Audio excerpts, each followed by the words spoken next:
السلام علیکم، اذان دے دیں.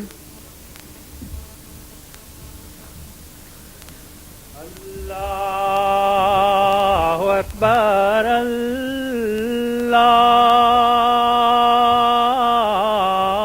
اللہ اکبر اللہ اکبر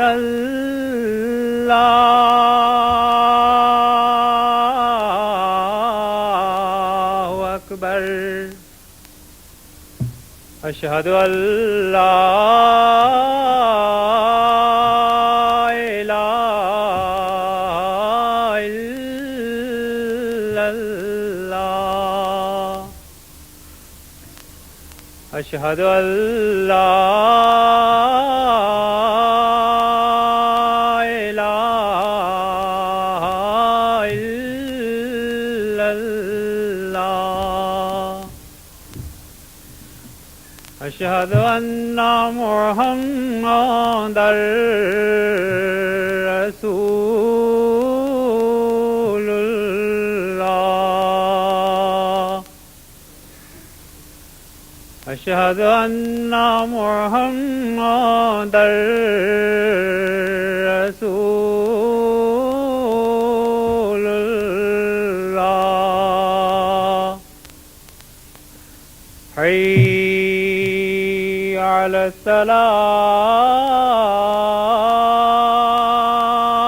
الصلاة حی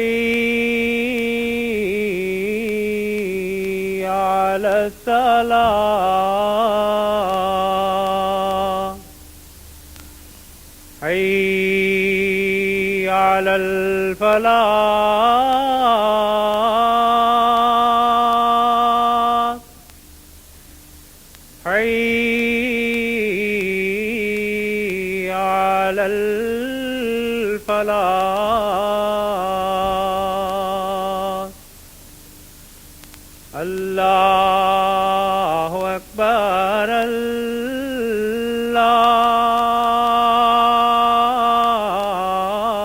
الله أكبر لا إله إلا الله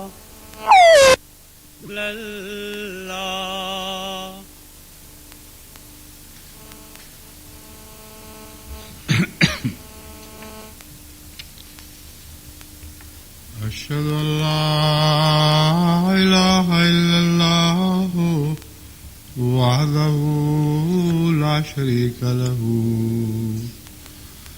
وأشهد أن محمدا عبده ورسوله أما بعد فأعوذ بالله من الشيطان الرجيم بسم الله الرحمن الرحيم الحمد لله رب العالمين الرحمن الرحيم مالك يوم الدين إياك نعبد وإياك نستعين اهدنا الصراط المستقيم صراط الذين أنعمت عليهم غير المغضوب عليهم ولا الضالين أنتم هؤلاء تدعون لتنفقوا في سبيل الله فمنكم من يبخل ومن يبخل فإنما يبخل عن نفسه والله الغني وأنتم الفقراء وإن تتولوا يستبدل قوما غيركم ثم لا يكونوا أمثالكم. آج اس خطبے سے مجلس غلام الاحمدیہ جرمنی کے 19ویں سالانہ اجتماع کا آغاز ہو رہا ہے، مگر خطبے میں جو مضمون میں آپ کے سامنے رکھ رہا ہوں اس کا صرف خدام سے تعلق نہیں، نہ ہی محض جماعت جرمنی سے ہے، بلکہ اس خطبے کے مضمون کا تعلق تمام دنیا کی جماعتوں کے ساتھ ہے. اس لیے جہاں مالی تحریک کے متعلق میں زور دوں وہاں غلط فہمی سے یہ نہ سمجھیں کہ جماعت جرمنی مخاطب ہے. جماعت جرمنی کے بعض افراد بھی مخاطب ہو سکتے ہیں، مگر جماعت جرمنی کی اکثریت سے مجھے مالی قربانی کے متعلق کوئی شکوہ نہیں. وہ لوگ جو سمجھتے ہیں کہ وہ بھی مخاطب ہیں ان کو بہرحال اپنے نفوس میں غور کرنا چاہیے اور دیکھنا چاہیے کہ کس حد تک وہ اسلام کی مالی قربانی کی تحریک کے مطابق پورے اترتے ہیں. بس معین طور پر نہ میں خدام کی بات کر رہا ہوں، نہ انصار کی، نہ لجنات کی، سبھی مخاطب ہو سکتے ہیں، اور کون ہو سکتا ہے یہ فیصلہ سننے والے نے خود کرنا ہے. اس تمہید کے بعد اب میں ان آیات سے متعلق کچھ تشریحی ترجمہ پیش کرتا ہوں. اللہ تعالیٰ فرماتا ہے ہا انتم ہؤلاء تدعون لتنفقوا فی سبیل اللہ. سنو تم ہی وہ لوگ ہو جن کو اللہ کی راہ میں خرچ کرنے کے لیے بلایا جا رہا ہے. یہ ایک بہت ہی بڑا اعزاز کا فقرہ ہے. اگر آپ غور کریں تو دل اللہ کی حمد میں اور اللہ تعالیٰ کی شکر ادا کرتے ہوئے اس حال میں ڈوب جائیں گے کہ ہمیں مخاطب کر کے خدا فرما رہا ہے کہ تمہیں چن لیا گیا ہے. اور یہ صورتحال آج سوائے جماعت احمدیہ کے تمام عالم میں کسی پر صادق نہیں آتی. ہا انتم ہؤلاء تدعون لتنفقوا فی سبیل اللہ. دکھاؤ تو صحیح کوئی جماعت، کوئی اور جماعت مذہبی ہو یا غیر مذہبی، جو اس طرح اللہ کی راہ میں یا خدا تعالیٰ کی راہ میں براہ راست دین پر یا غریبوں پر خرچ کرنے کے لیے دعوت دے رہی ہو، اور جس کو اللہ دعوت دے رہا ہو کہ اٹھو اور نیک کاموں میں خرچ کرو. آج میں تم سے مخاطب ہوں.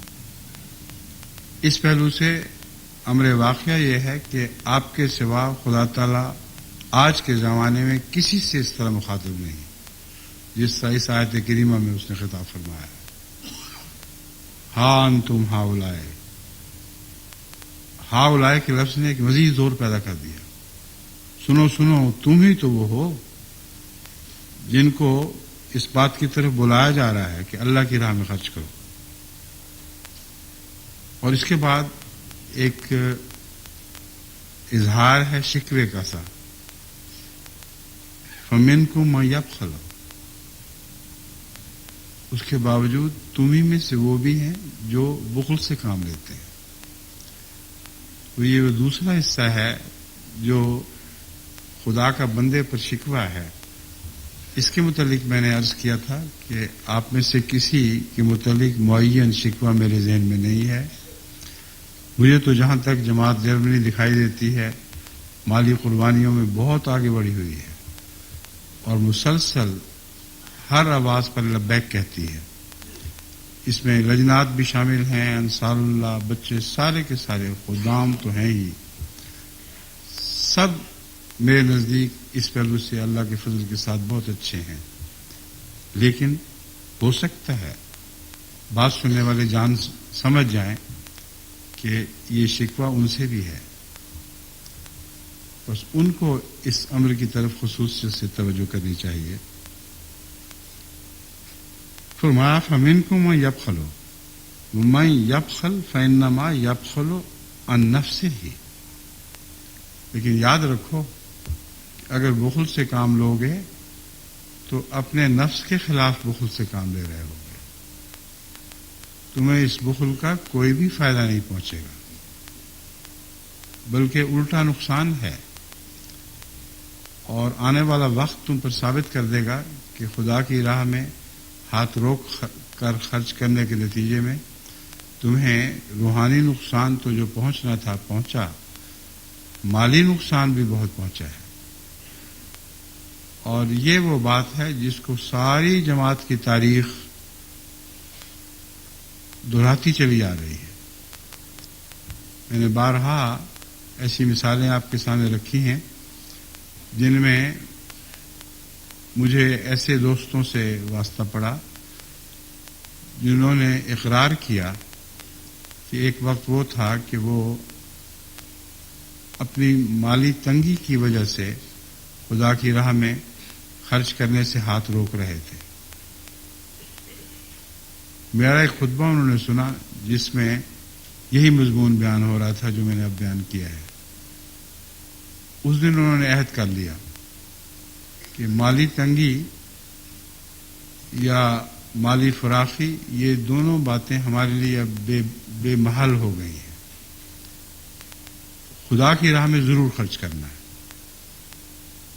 قرض لے کر بھی ایک شخص نے مجھے کہا کہ میں نے سوچا کہ قرض لے کر بھی کرنا ہے، اس کی وجہ یہ ہے کہ میں اپنے بچوں پر قرض لے کر خرچ کرتا ہوں، جب کار خراب ہوتی ہے تو قرض لے کر ٹھیک کراتا ہوں، قرضوں کے بوجھ تلے اپنی ذات کی وجہ سے دب گیا ہوں۔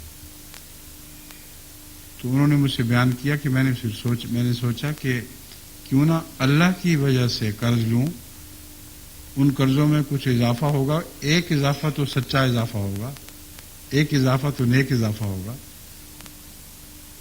یہ عہد کر کے انہوں نے اپنی زندگی کا رخ بدل دیا، ایسا رخ پلٹا کہ ان کے سارے قرضے اتر گئے، تمام مالی تنگی مالی فراخی میں بدل گئی، اور پھر بڑھ چڑھ کر انہوں نے اپنی خواہش کے مطابق خدا کی راہ میں خرچ کرنا شروع کر دیا۔ وہ صاحب فوت ہو چکے ہیں، ان کا میں نام نہیں لینا چاہتا اس موقع پر، لیکن یہ میں بتاتا ہوں کہ لفظاً انہوں نے یہی کچھ کہا جو میں نے آپ کے سامنے بیان کیا ہے۔ لیکن یہ تو آغاز تھا، جب میری خلافت کا آغاز ہوا انہی دنوں میں نے کچھ ایسے خطبے دیے تھے جن کے نتیجے میں یہ واقعہ پیش آیا۔ اس کے بعد تو مسلسل یہی بات ساری دنیا میں اسی طرح رونما ہو رہی ہے۔ بس یہ حکمت کی بات ہے، اپنے پلے باندھ لیں۔ وہ لوگ جو خدا کی خاطر تنگی میں خرچ کرتے ہیں، اللہ کبھی ان کا ہاتھ تنگ نہیں رہنے دیتا۔ جو فراخی میں خرچ کرتے ہیں ان سے بھی اللہ کا حسن سلوک ہے، ان پر بھی رحم فرماتا ہے، لیکن ان کو بہت پسند کرتا ہے جو تنگی کے باوجود خدا کی راہ میں خرچ کرتے ہیں۔ اور اس کے جواب میں اللہ کو تو کوئی تنگی نہیں، اس لیے وہ بے انتہا عطا فرماتا ہے، اتنا کہ شمار میں بھی نہیں آ سکتا۔ لیکن اس تعلق میں ایک نصیحت جو آپ میں سے میرے اس وقت مخاطب ہیں، آپ خود جانتے ہیں کون ہیں، ان کو کرنی چاہتا ہوں کہ نیت یہ نہ کریں کہ تنگی میں خدا کی خاطر خرچ کریں گے تو تنگی دور ہوگی۔ جب یہ نیت کریں گے تو یہ نیت آپ کی نیکی کو ذرا سا میلا کر دے گی، اس کے نتیجے میں اللہ اپنا وعدہ تو بہرحال پورا کرے گا، ضرور دے گا اور زیادہ دے گا، لیکن ممکن ہے خدا کی رضا جوئی سے آپ محروم رہ جائیں، خدا کی رضا حاصل کرنے سے آپ نسبتاً محروم رہ جائیں۔ اس لیے میرا مشورہ یہی ہے کہ نیتوں کو بالکل پاک اور صاف کریں اور کوشش کریں کہ اس حالت میں تنگی میں خرچ کریں کہ اگر خدا اس کے مقابل پر دنیا کی آسائش نہ بھی عطا فرمائے تو روح سجدہ ریز رہنی چاہیے، روح اللہ سے راضی رہنی چاہیے۔ اگر یہ کریں گے تو لازماً اللہ تعالیٰ دنیا میں بھی آپ کے حالات بدلے گا اور آخرت میں بھی آپ کو وہ جزا دے گا جس کا آپ تصور بھی نہیں کر سکتے۔ پھر فرمایا واللہ الغنی وانتم الفقراء۔ یہ جو بخل کی بات ہو رہی ہے اس پہ ہو سکتا ہے کسی احمق کو یہ خیال گزرے کہ اللہ ہم سے مانگ رہا ہے، اور بعض احمق اور منافق یہ کہتے بھی ہیں کہ اللہ اگر غنی ہے، اللہ نے سب کچھ دیا ہے تو ہم سے کیوں مانگتا ہے؟ اس کا مطلب ہے کہ ہم امیر ہیں اور اللہ فقیر ہے۔ اس جاہلانہ خیال کو رد کرتے ہوئے اللہ تعالیٰ فرماتا ہے واللہ الغنی وانتم الفقراء۔ یاد رکھو اللہ غنی ہے اور تم فقیر ہو۔ ہمارے واقعہ یہ ہے کہ جو کچھ بھی بندوں کو ملا ہے اللہ ہی نے تو دیا ہے، وہ اپنے گھر سے تو نہیں لے کے آئے، بس جو کچھ دیا ہے اس کو اللہ کے حضور پیش کرنے میں اگر وہ یہ دعویٰ کریں کہ خدا فقیر ہے جو ہم سے مانگ رہا ہے تو اس سے بڑی جہالت اور کیا ہو سکتی ہے؟ جس میں سے وہ مانگ رہا ہے وہ اسی کا دیا ہوا ہے، اس لیے یہ ہو ہی نہیں سکتا کہ بندے امیر ہوں اور خدا فقیر ہو، مانگے یا نہ مانگے فقیر بندے ہی رہیں گے۔ اللہ جس نے عطا کیا ہے وہ کبھی فقیر نہیں ہو سکتا، وہ بہرحال غنی رہے گا۔ اور غنی کا ایک معنی یہ بھی ہے کہ بے نیاز، وہ تمہاری باتوں سے بے نیاز ہے، تم چاہو تو اس کو فقیر کہتے رہو، لیکن یاد رکھو کہ اس کہنے سے خدا کی شان میں کوئی فرق نہیں پڑے گا، اس کی شان کریمی تمہاری پہنچ سے بہت بالا ہے۔ وَإِن تَتَوَلَّوْا يَسْتَبْدِلْ قَوْمًا غَيْرَكُمْ ثُمَّ لَا يَكُونُوا أَمْثَالَكُمْ۔ فرمایا اگر تم لوگ پھر جاؤ، یعنی اللہ تعالیٰ کی ان باتوں کی طرف توجہ نہ کرو اور اعراض کرو، تو یاد رکھو یستبدل قومن غیرکم ثم لا یکونوا امثالکم، تمہارے بدلے ایک اور قوم لے آئے گا، وہ پھر تمہارے جیسے نہیں ہوں گے۔ اس میں جماعت احمدیہ کو، چونکہ میرے نزدیک جماعت احمدیہ کی خصوصیت سے مخاطب ہے، ایک بہت گہرا یقین کا پیغام ہے۔ فرمایا اگر تم میں سے بعض لوگ ایسے ہوں جو یہی سمجھتے رہیں کہ ہمیں کیا ضرورت ہے خدا کو کچھ دینے کی، وہ غنی ہے، سب کچھ خود کر سکتا ہے، وہ واقعتاً کر کے بھی دکھائے گا۔ پھر جماعت کی ضرورتیں لازماً پوری ہوں گی، یا ان لوگوں میں پاک تبدیلیوں کے نتیجے میں جو جماعت کے ساتھ وابستہ ہیں، یا ان کو چھوڑ کر اللہ ایک نئی قوم لے آئے گا، اور وہ مالک ہے اور خالق ہے، وہی دلوں کے حالات کو بدل سکتا ہے۔ بس وہ لوگ جو ہم سے اس وقت باہر ہیں، بعید نہیں کہ اللہ تعالیٰ ان کو لے آئے اور ہم ان سے پیچھے رہ جائیں۔ یہ وہ وارننگ ہے جس کو جماعت احمدیہ جرمنی کو بھی اپنے اوپر اطلاق کر کے دیکھنا چاہیے۔ وارننگ سے مطلب ہے انتباہ۔ آپ کے اندر ایسی قومیں پیدا ہو رہی ہیں جو اللہ تعالیٰ کے فضل سے مالی قربانی میں بہت آگے بڑھ رہی ہیں، بعض ایسے نئے آنے والے ہیں، اگرچہ بہت زیادہ نہیں مگر بعض ایسے ہیں جن کی مالی قربانی پر مجھے رشک آتا ہے. نہایت تنگی ترشی کے زندگی بسر کرنے کے باوجود بعض ایسے ہیں جو پھر بھی اللہ کی راہ میں خرچ کرنے سے اپنا اعزاز سمجھتے ہیں. وہ یہ نہیں سمجھتے کہ ہم نے کوئی احسان کیا ہے. اور ایسے ہیں جن کے حالات پہلے اچھے نہیں تھے مگر یہ کرنے کے بعد ان کے حالات بہتر ہوئے، اور بہتر ہوتے ہوئے حالات کے ساتھ ساتھ ان کی قربانی کا معیار بھی بڑھتا گیا. بس یاد رکھیں، اگر خدا نخواستہ جماعت جرمنی کے ان احمدیوں کو جو اللہ تعالیٰ کے فضلوں کے وارث بنائے جائیں اور ان کے حالات اچھے کر دیے جائیں، یہ گمان گزرے کہ یہ جماعت ہم پر چل رہی ہے، ہمارے چندوں کی محتاج ہے، تو اللہ ان کو دور کر دے گا. ہو سکتا ہے ان کا انجام احمدیت پر نہ ہو، اور ان کی جگہ دوسرے ایسے ضرور لے آئے گا جو ان پر ثابت کر دیں کہ جماعت کو تمہاری کوئی ضرورت نہیں ہے. اللہ ہی ہے جو ضرورتیں پوری کرنے والا ہے، اور جیسے چاہے اسی طرح وہ ان ضرورتوں کو پورا کر سکتا ہے. یہ تو مختصر تشریح تو ہے، مگر مختصر تشریح ہے ان آیات کی جو آپ کے سامنے میں نے تلاوت کی. اب میں ایک حدیث نبوی آپ کے سامنے پیش کرتا ہوں، بلکہ اس کے بعد ایک اور حدیث نبوی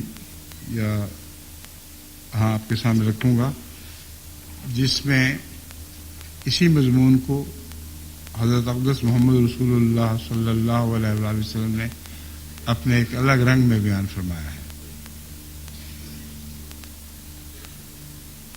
حضرت خریم بن فاتق رضی اللہ تعالیٰ عنہ بیان کرتے ہیں کہ حضرت صلی اللہ علیہ وآلہ وسلم نے فرمایا، جو شخص اللہ تعالیٰ کے راستے میں کچھ خرچ کرتا ہے اسے اس کے بدلہ میں 700 گنا زیادہ ثواب دیا جاتا ہے.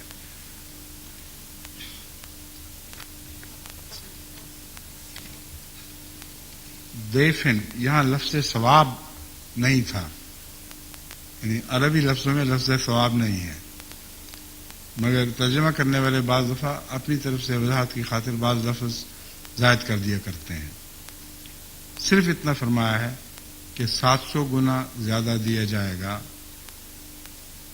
امر واقعہ یہ ہے کہ اس 700 گنا کا تعلق اس دنیا سے ہے،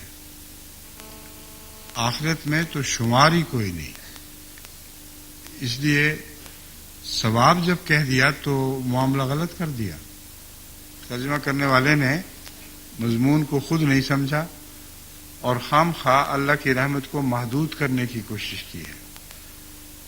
ثواب تو لامحدود ہوگا، جیسا کہ قرآن کریم کی دوسری آیات سے ثابت ہے.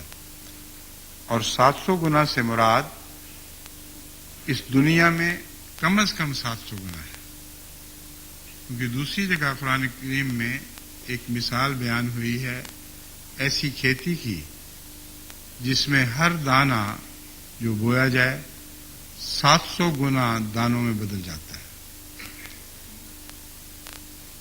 اور میں نے حساب لگا کر ایک دفعہ پہلے خطبے میں بیان کیا تھا کہ واقعتاً جب کھیتیاں بوٹا مارتی ہیں، پنجابی محاورہ ہے مگر ہے بہت اچھا، کہ بوٹا مارتی ہیں تو ہر دانہ 7 بالیوں میں تبدیل ہو سکتا ہے، اور ان میں سے ہر ایک 100 دانوں والے گچھے خوشے نکالتی ہیں.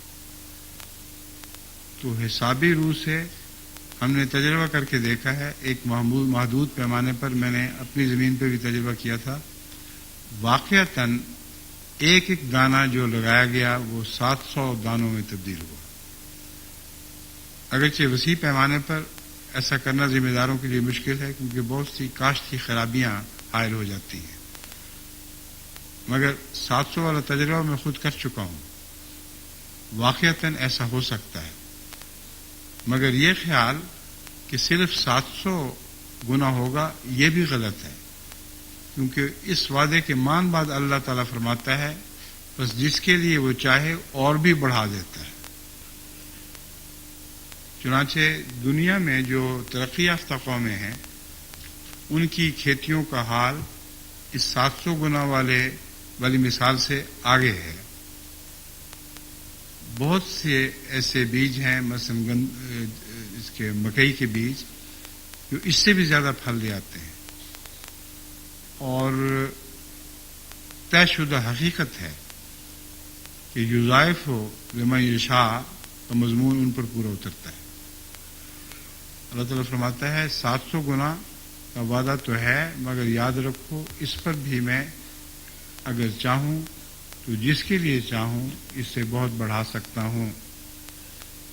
بس یہ دونوں باتیں اس دنیا میں انسانی زندگی پر صادق آنے والی باتیں ہیں۔ جہاں تک آخرت کا تعلق ہے، میں نے بیان کیا اس کا تو حساب ہی کوئی نہیں، کوئی شمار ہی نہیں۔ حضرت صلی اللہ علیہ وآلہ وسلم بکثرت اس مضمون پر تفصیلی روشنی ڈالتے ہیں کہ آخرت میں جو کچھ عطا ہوگا، جیسا کہ قرآن نے بھی بارہا بیان فرمایا ہے، اس کا تصور بھی انسان نہیں کر سکتا۔ اس کو دنیا کی عطا سے کے مقابل پر کوئی بھی نسبت، دنیا کی عطا کو اس کے مقابل پر کوئی بھی نسبت نہیں ہوگی۔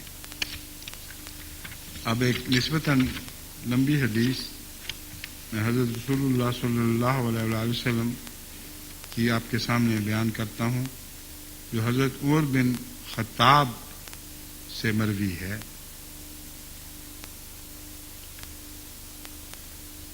یہ حدیث اور اس سے ملتی جلتی بہت سی حدیثیں ہیں جو میں نے آج چھوڑ کے الگ کر دی، یعنی اس حدیث کو لے لیا، لیکن اس کے علاوہ بہت سی ملتی جلتی حدیثیں تھیں جو چھوڑ کر الگ کر دی۔ اس کی وجہ یہ ہے کہ رسول اللہ صلی اللہ علیہ وسلم کا بیان کہ اللہ کس طرح اپنے بندے کو عطا کرتا ہے اتنا دردناک ہے کہ میرے لیے ممکن ہی نہیں تھا کہ میں اسے آپ کے سامنے پڑھ کے سنا سکتا۔ جذباتی لحاظ سے جب اللہ کا ذکر ہو اور محمد رسول اللہ کر رہے ہیں، کیسے برداشت کر سکتا ہوں میں کہ ہچکیوں کے بغیر میں آپ کے سامنے وہ بیان کر سکوں۔ بس میں نے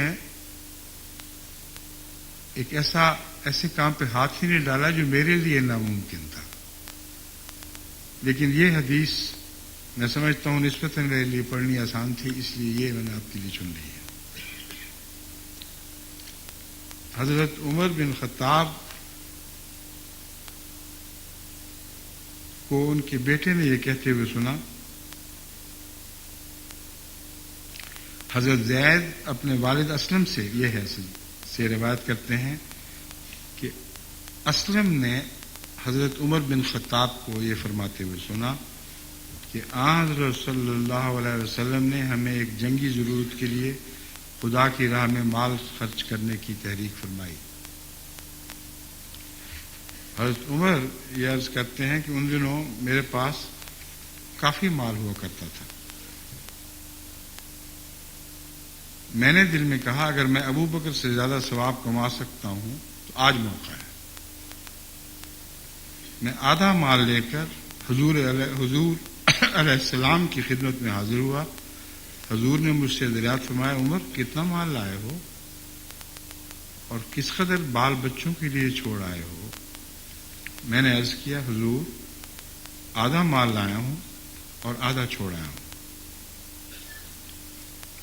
ابو بکر جو کچھ ان کے پاس تھا وہ سب لے کر آ گئے۔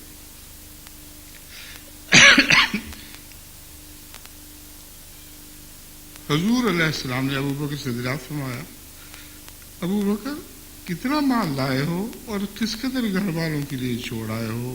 ابو بکر نے عرض کیا، حضور جو کچھ میرے پاس تھا وہ سب لے آیا۔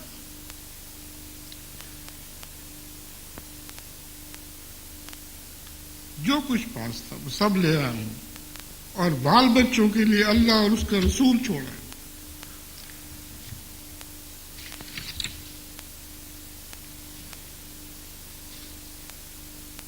حضرت عمر کہنے لگے یہ سن کر میں نے اپنے آپ سے کہا کہ میں ابو بکر سے کبھی آگے نہیں بڑھ سکتا، اس سے زیادہ اور ہو کیا سکتا ہے؟ حضرت اقدس مسیح موعود علیہ السلام اسی واقعہ کی طرف اشارہ کرتے ہوئے فرماتے ہیں، حضرت صدیق اکبر رضی اللہ عنہ کو معاملہ اکثر سنا ہوگا۔ ایک دفعہ جب راہ خدا میں مال دینے کا حکم ہوا تو گھر کا کل اثاثہ لے آئے۔ جب رسول کریم صلی اللہ علیہ وآلہ وسلم نے دریافت کیا کہ گھر میں کیا چھوڑ آئے تو فرمایا کہ خدا اس کے رسول کو گھر میں چھوڑا۔ کتنا پیارا جواب ہے، خدا رسول کو گھر میں چھوڑایا ہوں۔ رسول کے سامنے حاضر تھے، سامنے حضرت صلی اللہ علیہ وسلم کھڑے تھے اور کہہ رہے تھے گھر میں اللہ اور آپ کو چھوڑ کے آیا ہوں۔ بہت ہی پرلطف جواب ہے، ایسا کہ روح وجد میں آ جاتی ہے۔ ملفوظات جلد اول صفحہ 43، رپورٹ جلسہ سالانہ 1897۔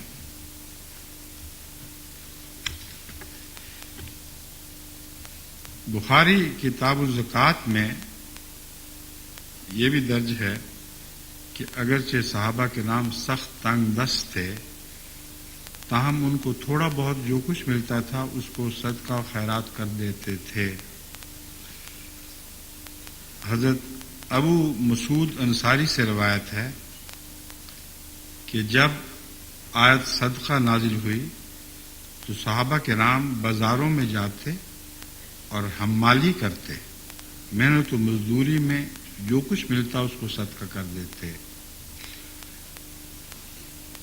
یہ وہ سنت ہے جس کو ایک دفعہ میں نے جماعت میں دوبارہ زندہ کرنے کی کوشش کی تھی، اور غالباً یہیں آپ لوگوں سے خطاب کرتے ہوئے کہا تھا کہ اگرچہ آپ کا وقت ہمتاً خدمت دین میں مصروف رہتا ہے، مگر اس مبارک سنت کو زندہ کرنے کی خاطر اگر تھوڑا سا وقت کچھ پھول ہی لے کر بازار میں بیچ آیا کریں، اس نیت سے کہ جو کمائی ہے وہ کلیتاً اللہ کے حضور پیش کروں گا، یا اور کچھ اپنے کاروبار کے علاوہ تھوڑا سا حصہ میں اس وجہ سے کاروبار کا خرچ کاروبار میں لگائیں کہ جو کچھ آمد ہوگی وہ اللہ کے حضور پیش کریں گے۔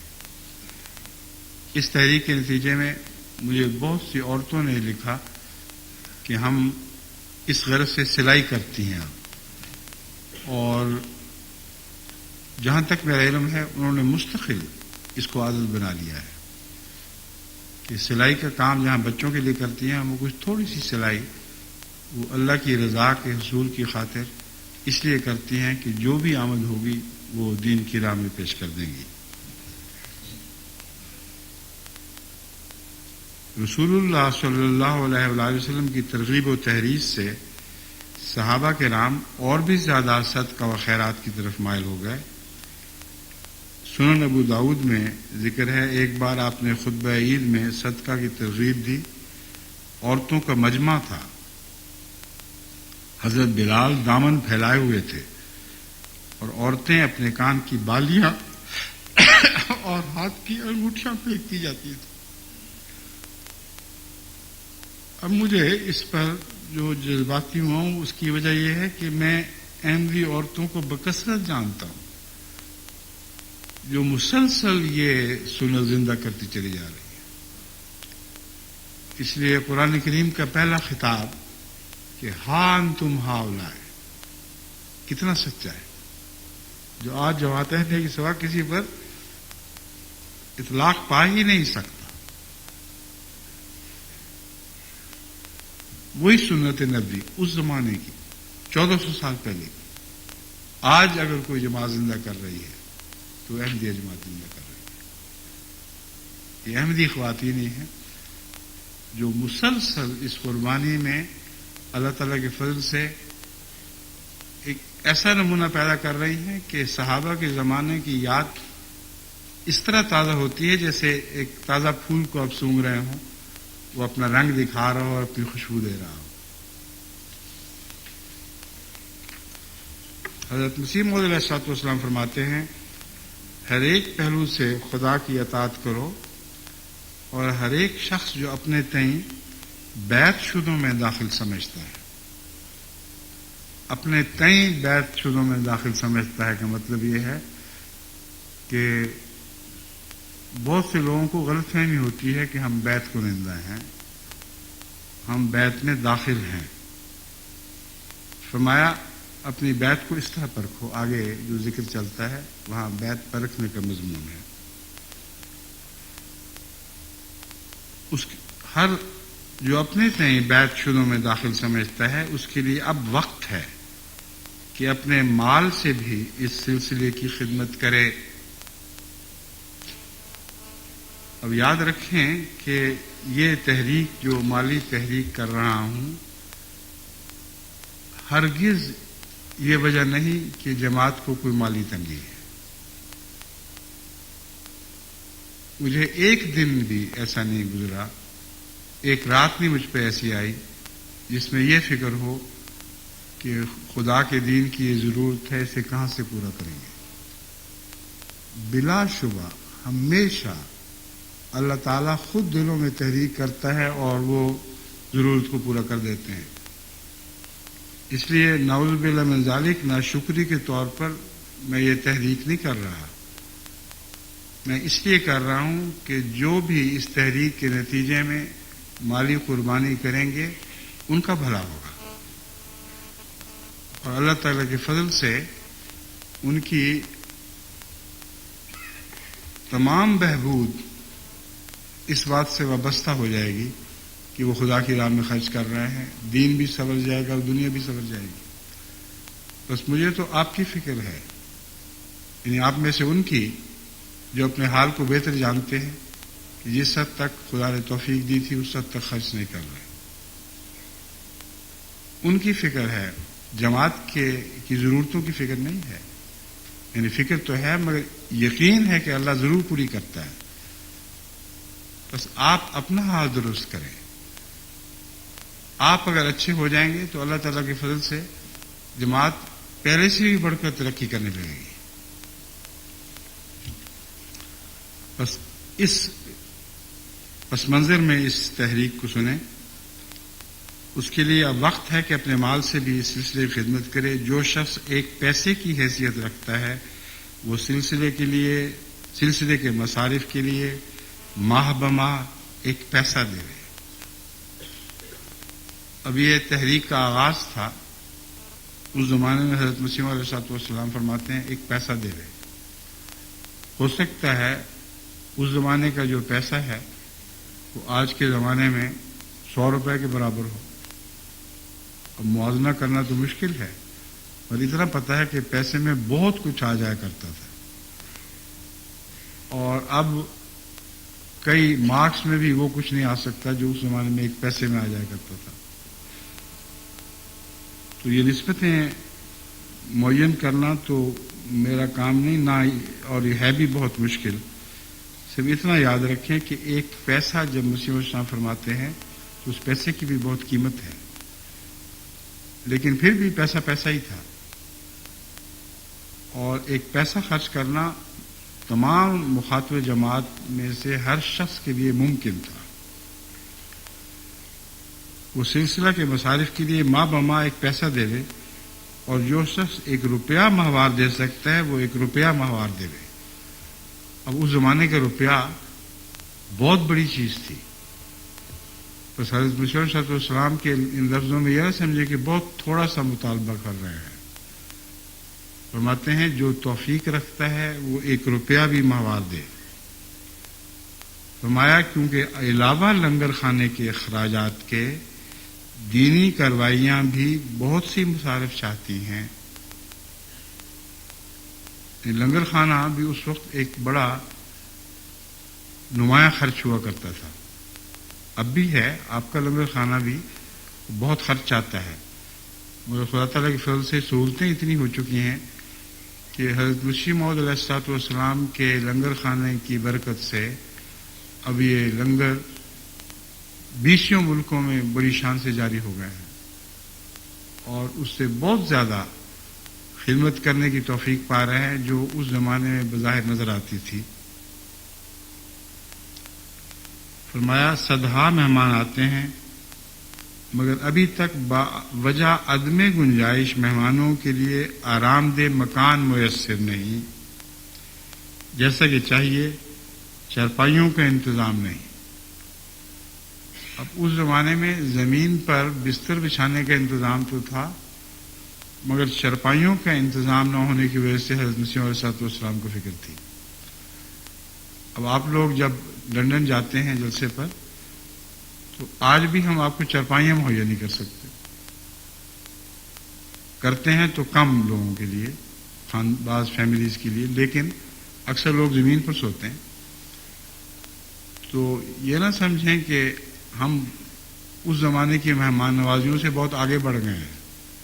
اگر غور کر کے دیکھیں تو اس زمانے کی مہمان نوازیاں بعض پہلو سے آج کی ہماری مہمان نوازی سے بھی آگے تھیں۔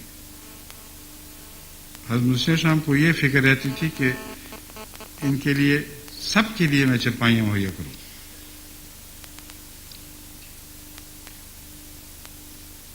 توسیع مسجد کی ضرورتیں بھی پیش ہیں۔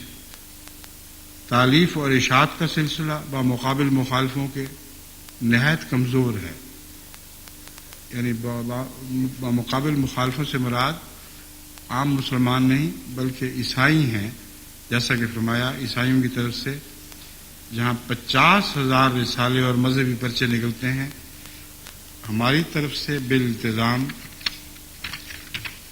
1,000 بھی ماہ بماہ نہیں نکل سکتا۔ ان چیزوں میں اللہ تعالیٰ کے فضل سے اب پہلے سے بہت بہتری ہو چکی ہے۔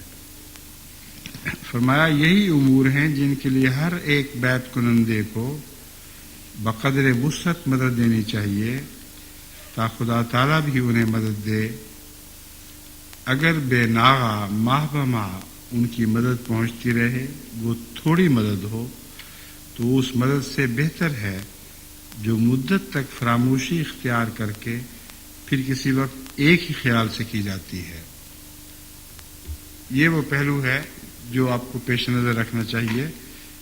بعض دفعہ بعض لوگ مہینوں خاموش رہتے ہیں، بعض سالوں خاموش رہتے ہیں اور پھر اچانک ایک رقم پیش کر دیتے ہیں۔ اب میرا یہ دستور ہے کہ اس رقم کو میں واپس کر دیا کرتا ہوں، چاہے وہ لاکھوں بھی ہو، کیونکہ اصل روح جو حضرت مسیح علیہ السلام نے پیش فرمائی ہے وہ باقاعدگی سے ماہ بماہ کچھ دینا ہے۔ اچانک 4-5 سال سونے کے بعد کچھ دے دینا، اس کی میری نظر میں کوڑی کی بھی اہمیت نہیں۔ اور یہ جتلانے کے لیے کہ تم یہ نہ سمجھو کہ تم اللہ کے دین کی کوئی بڑی خدمت کر رہے ہو، میں یہ روپیہ ان کو واپس کروا دیا کرتا ہوں۔ فرماتے ہیں ہر ایک شخص کا صدق اس کی خدمت سے پہچانا جاتا ہے۔ عزیزو، یہ دین کے لیے اور دین کی اغراض کے لیے خدمت کا وقت ہے۔ اس وقت کو غنیمت سمجھو کہ پھر کبھی ہاتھ نہیں آئے گا۔ چاہیے کہ زکوٰۃ دینے والا اسی جگہ اپنی زکوٰۃ بھیجے اور ہر ایک شخص فضولیوں سے اپنے تئیں بچاوے اور اس راہ میں وہ روپیہ لگاوے اور بہرحال صدق دکھاوے تا فضل اور روح القدس کا انعام پاوے، کیونکہ یہ انعام ان لوگوں کے لیے تیار ہے جو اس سلسلے میں داخل ہوئے ہیں۔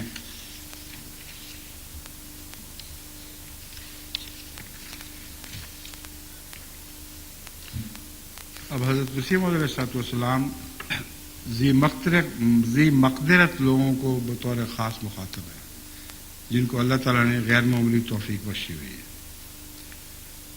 اے اسلام کے ذی مقدرت لوگوں، دیکھو میں یہ پیغام آپ لوگوں تک پہنچا دیتا ہوں کہ آپ لوگوں کو اصلاحی کارخانے کی جو خدا تعالیٰ کی طرف سے نکلا ہے اپنے سارے دل اور ساری توجہ اور سارے اخلاص سے مدد کرنی چاہیے اور اس کے سارے پہلوؤں کو بنظر عزت دیکھ کر بہت جلد حق کی خدمت ادا کرنا چاہیے۔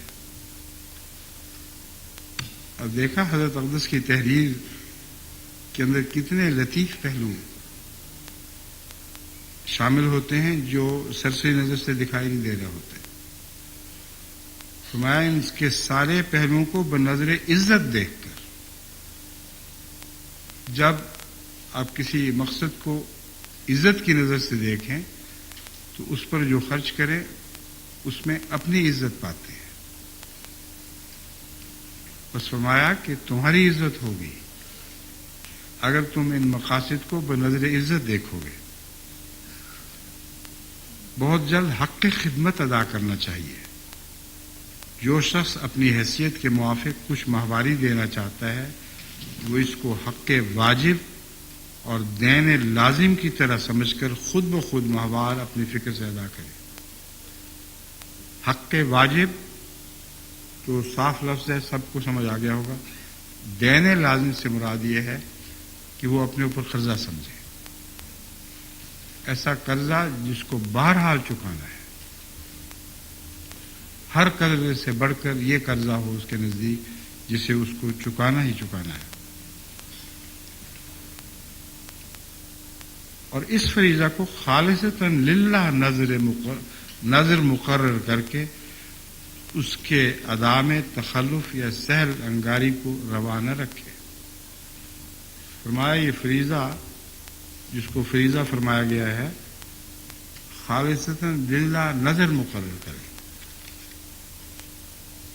یہ نظر جو ہے کسی بندے کی نظر نہیں اور جماعت بھی غائب ہوگی بیچ میں سے، اللہ کی نظر کرے۔ جو اس نیت سے خرچ کرتے ہیں کہ گویا براہ راست تو اللہ کے حضور ایک نذرانہ پیش کر رہے ہیں، ان کو آئندہ بہت خرچ کی توفیق ملتی ہے، ان کی خدمتیں ان پر آسان ہو جاتی ہیں، کیونکہ اللہ کی محبت کے نتیجے میں اگر کچھ نظر کریں گے تو محبت اس راہ کی مشکلوں کو دور فرما دے گی۔ پھر فرمایا جو شخص یکمشت امداد کے طور پر دینا چاہتا ہے وہ اسی طرح ادا کرے، لیکن یاد رکھے کہ اصل مدعا جس پر اس سلسلے کے بلا انقطاع چلنے کی امید ہے وہ یہی انتظام ہے کہ سچے خیر خواہ دین کے لیے اپنی بذات اور اپنی بساط کے لحاظ سے ایسی سہل رقمیں ماہواری کے طور پر ادا کرنا اپنے نفس پر ایک حتمی وعدہ ٹھہرا لیں، جن کو بشرط نہ پیش آنے کسی اتفاقی معنی کے بآسانی ادا کر سکیں۔ اس تحریر کو اکثر لوگ نہیں سمجھ سکیں گے۔ اس کا خلاصہ یہ ہے کہ اگر تم چاہتے ہو کہ سلسلہ جو دین کا سلسلہ ہے انقطاع کے بغیر ہمیشہ جاری رہے، کبھی بھی اس کے کام رک نہ سکیں اور لازماً ہمیشہ یہ سلسلہ آگے بڑھتا رہے، تو اس کے لیے ضروری ہے کہ ماہانہ باقاعدہ چندہ ادا کیا جائے۔ اور اگر کسی اتفاقی معنی کے نتیجے میں کوئی ایسی مصیبت وبال کوئی ایسی چٹی پڑ جاتی ہے جس کے نتیجے میں کچھ نہیں کر سکتے، تو فرمایا وقتی طور پر اس کے نتیجے میں تم رک سکتے ہو کہ اتفاق ہو گیا، آپ دینا چاہتے ہیں مگر دے نہیں سکتے۔ ہاں جس کو اللہ جل شانہ توفیق اور انشراح صدر بخشے وہ علاوہ اس ماہواری چندے کے اپنی وسعت ہمت اور اندازہ مقدرت کے موافق یکمشت کے طور پر بھی مدد کر سکتا ہے۔ بس یہ وہ تحریک تھی جس کی وجہ سے میں نے یہ سمجھا کہ دراصل حضرت مسیح موعود علیہ السلام یکمشت امداد کو اس لازمی دائمی چندے کے بعد بیان فرما رہے ہیں۔ یہ وجہ تھی جو میں نے لازمی چندے نہ دینے والوں سے یکمشت امداد دینی بند کر دی۔ جو ایسا کرتے ہیں وہ اس کے علاوہ یکمشت دیں تو بہت اچھی بات ہے۔ اب حضرت اقدس مسیح موعود علیہ السلام کے وہ فقرے سنیں جو اس آیت کریمہ کی یاد دلاتے ہیں، ہاں انتم ہؤلاء۔ خدا جس طرح آپ سے مخاطب ہے، ہاں انتم ہؤلاء، اسی رنگ میں حضرت مسیح موعود علیہ الصلوۃ والسلام آپ سے مخاطب ہوتے ہوئے فرماتے ہیں، اور تم اے میرے عزیزو، میرے پیارو، میرے درخت وجود کی سرسبز شاخ۔ سبحان اللہ۔ حضرت مسیح موعود علیہ السلام آپ میں سے ہر ایک قربانی کرنے والے کو یہ مرتبہ عطا کر رہے ہیں، باتیں میرے درخت وجود کی سرسبز شاخ ہو، جو خدا تعالیٰ کی رحمت سے جو تم پر ہے، میرے سلسلہ بیت میں داخل۔ میرے سلسلہ بیت میں داخل ہونا بھی اللہ کی رحمت کی نشاندہی کرتا ہے۔ یہ نہ سمجھو کہ میرے سلسلہ بیت میں داخل ہو کے وہ تم نے مجھ پر احسان کر دیا۔ وہ شاخیں جو شجر کے ساتھ رہتی ہیں، شجر کا ان پر احسان ہوتا ہے، ان شاخوں کا شجر پر احسان نہیں ہوا کرتا۔ شجر کے ساتھ وابستہ ہیں تو سرسبز رہیں گی، جو ہی الگ ہوئیں وہ خشک پتوں اور خشک ٹہنیوں میں تبدیل ہو جائیں گی۔ بس فرمایا، میرے پیارو، میرے درخت وجود کی سرسبز شاخوں، جو خدا تعالیٰ کی رحمت سے جو تم پر ہے، میرے سلسلہ بیت میں داخل ہو اور اپنی زندگی، اپنا آرام، اپنا مال اس راہ میں فدا کر رہے ہو۔ حضرت مسیح موعود علیہ السلام کی روح کتنی خوش ہوئی۔ آج ہزاروں لاکھوں ایسے جماعت میں شامل لوگوں کو دیکھ کر جو بین ہی اس بیان کے مطابق دین کی راہ میں قربانیاں پیش کر رہے ہیں، اپنی زندگی، اپنا آرام، اپنا مال اس راہ میں فدا کر رہے ہو۔ اگرچہ میں جانتا ہوں، اب یہ فکرہ سننے کے لائق ہے، اگرچہ میں جانتا ہوں کہ میں جو کچھ کہوں تم اسے قبول کرنا اپنی سعادت سمجھو گے، اور جہاں تک تمہاری طاقت ہے دریغ نہیں کرو گے، لیکن میں اس خدمت کے لیے معین طور پر اپنی زبان سے تم پر کچھ فرض نہیں کر سکتا۔ یہ وجہ ہے جو میں اپنی تحریکات میں اس زمانے میں، جبکہ حضرت مسیح موعود علیہ الصلوۃ والسلام کی یہ توقع آپ کی ذات سے بڑی شان سے پوری ہو رہی ہے، یہ وجہ ہے کہ میں معین طور پر آپ سے بعض تحریکات کے متعلق نہیں کہا کرتا کہ اتنا پیش کرو۔ تحریک کا اندازہ تو میں کئی دفعہ پیش کر دیتا ہوں، مگر بعض تحریکات کے متعلق آپ کو علم نہیں ہے کہ میں وہ تحریکات بھی آپ کے سامنے پیش نہیں کرتا، تاکہ حضرت مسیح موعود علیہ الصلوۃ والسلام کے اس فرمان کے اوپر پورا اتروں۔ اور بہت سی ایسی تحریکات ہیں جو پیش نہیں کی گئیں، مگر خدا نے ان کی ضرورت سے بڑھ کر عطا کر دیا، اور حیرت ہوتی ہے یہ سوچ کر کہ دل میں خیال آیا یہ خدمت دین ضروری ہے، اور اسی دن یا اس کے بعد دوسرے دن دور و نزدیک سے خطوط آنے شروع ہوئے کہ ہماری خواہش ہے کہ اس قسم کی خدمت پر آپ جس طرح چاہیں خرچ کریں۔ بس ایسی بھی بہت سی تحریکات ہیں جو کسی حساب کتاب میں درج نہیں ہیں، مگر خدا کے حساب میں درج ہیں۔ بس مسیح السلام فرماتے ہیں، اگرچہ میں جانتا ہوں کہ جو کچھ کہوں تم اسے قبول کرنا اپنی سعادت سمجھو گے، اور جہاں تک تمہاری طاقت ہے دریغ نہیں کرو گے، لیکن میں اس خدمت کے لیے معین طور پر اپنی زبان سے تم پر کچھ فرض نہیں کرتا، تاکہ تمہاری خدمتیں نہ میرے کہنے کی مجبوری سے بلکہ اپنی خوشی سے ہوں۔ یہ حضرت مسیح موعود علیہ الصلوۃ والسلام کی اس کتاب سے اقتباس لیا گیا ہے جس کا نام فتح اسلام ہے، اور اس کے روحانی خزائن کے جلد 3 کے صفحہ 33 اور 34 سے یہ عبارت لی گئی ہے۔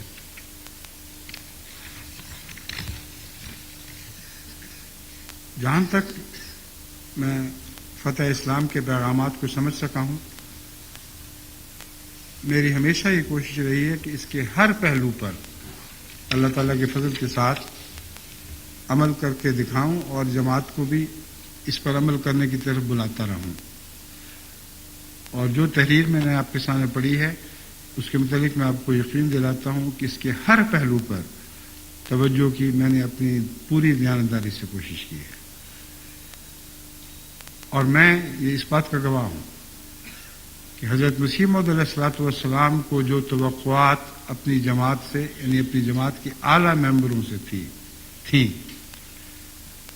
میں اس بات پر گواہ ہوں کہ خدا تعالیٰ نے بعین ہی مجھے یہ توفیق بخشی ہے کہ میں وہی توقعات آپ سب سے رکھ سکوں. اور جب میں اس بات پر غور کرتا ہوں تو میری روح سجدہ ریز ہو جاتی ہے کہ 100 سال پہلے حضرت مسیح موعود علیہ الصلوۃ والسلام کی توقعات آج کتنی شان سے پوری ہو رہی ہے. بس اس میں اپنے وجود کی ایک ادنا بھی بڑائی نہیں سمجھتا. نہ آپ کی قربانی کو وہ مقام دیتا ہوں جس کے نتیجے میں گویا جماعت پر کوئی احسان ہو. مجھ پر بھی اللہ کا احسان ہے, آپ پر بھی اسی اللہ کا احسان ہے. میں بھی حضرت مسیح موعود علیہ الصلوۃ والسلام کی جوتیوں کے صدقے یہ خدمات سر انجام دے رہا ہوں. آپ بھی انہی جوتیوں کے صدقے یہ خدمات سر انجام دے رہے ہیں. بس یقین کریں کہ حضرت مسیح موعود علیہ السلام جن کو اس زمانے کا معمور بنایا گیا تھا ان کی جوتیاں اٹھانا ہمارے فخر ہے. آپ کی پاؤں کی خاک ہمارا فخر ہے, ہماری آنکھوں کو سربا ہے. بعین ہی یہ وہی مضمون ہے جو صحابہ کے رسول اللہ کے تعلق سے ثابت ہے.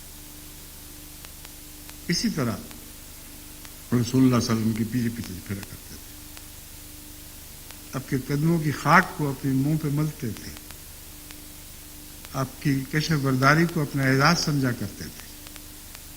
یہاں تک آتا ہے کہ رسول اللہ صلی اللہ علیہ وسلم جب کلی کیا کرتے تھے تو بڑھ بڑھ کے صحابہ اپنے ہاتھوں میں لیتے تھے.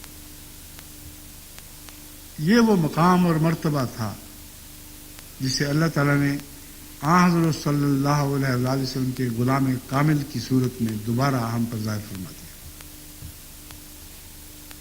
بس یہ کہنا تو آسان ہے کہ صحابہ یعنی بے کہنا تو بظاہر آسان ہے کہ صحابہ سے ملا جب مجھ کو پایا, مگر فی الحقیقت یہ کہنا بہت مشکل تھا.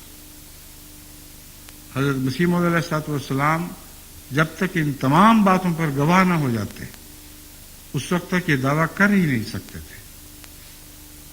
بس آج آپ ہیں اور میں خدا کی قسم کھاتا ہوں کہ آپ ہیں جو صحابہ سے مل چکے. یہ اعزاز کسے نصیب ہو سکتا. 1400 سال کی محرومیوں کے بعد ہمیں خدا نے صحابہ کرام سے ملا دیا. اتنا بڑا اعزاز کہ قرآن میں اس کا ذکر فرمایا کہ ایسے آنے والے لوگ ہیں جو ابھی تک صحابہ سے نہیں مل سکے مگر ملیں گے اور ضرور ملیں گے. بس اے جماعت احمد تمہیں مبارک ہو اور بے انتہا مبارک ہو کہ تمہارا ذکر قرآن میں موجود ہے, تمہارا ذکر محمد رسول اللہ صلی اللہ علیہ وسلم کی زبان پر جاری ہو چکا ہے. تم وہ ہو جن کو مسیح موعود علیہ الصلوۃ والسلام نے بے انتہا قربانیاں اور دعائیں کر کے صحابہ سے ملا دیا.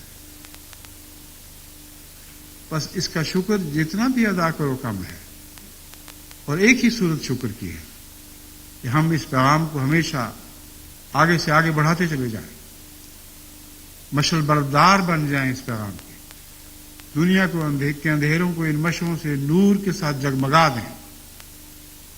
جہاں بھی ہم جائیں اللہ کا وہ نور جو ہماری پیشانیوں کو عطا ہو, ہمارے آگے آگے بھاگے, اور خدا تعالیٰ کے فضل سے جہاں بھی ہم جائیں ہر تاریکی کو روشنی میں بدل دیں.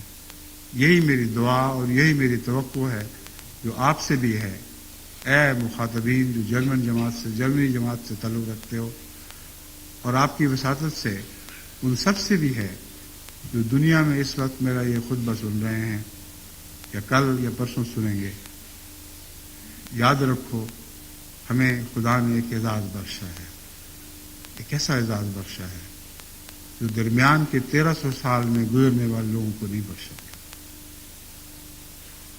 اتنا بڑا اعزاز، اس کے شکر میں ساری زندگی خرچ کر دو تو وہ کم ہوگی، اس شکر کا حق ادا نہیں کر سکو گے.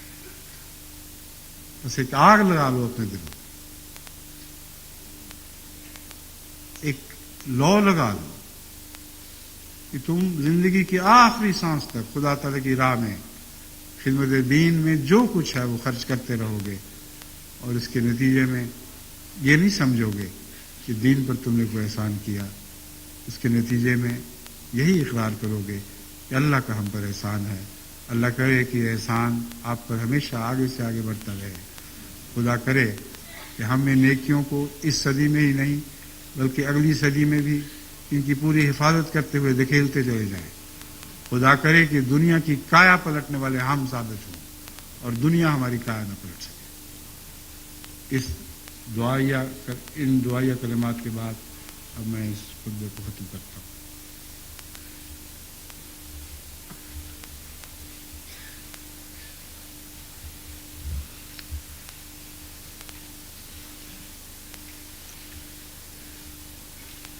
الحمد لله نحمده ونستعينه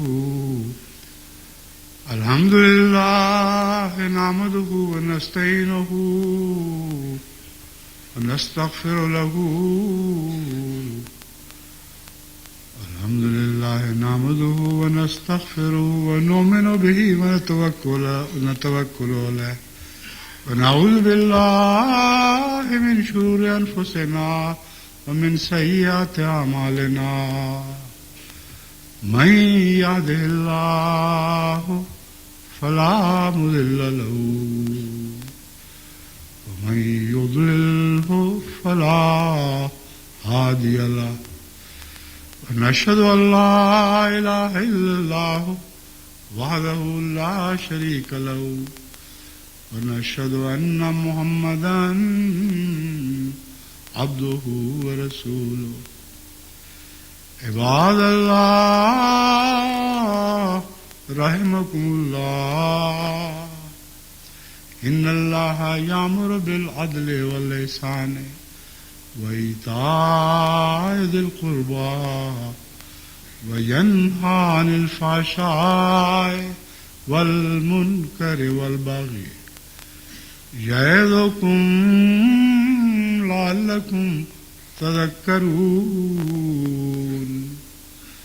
اذكروا الله يذكركم وادعوه يستجب لكم ولذكر الله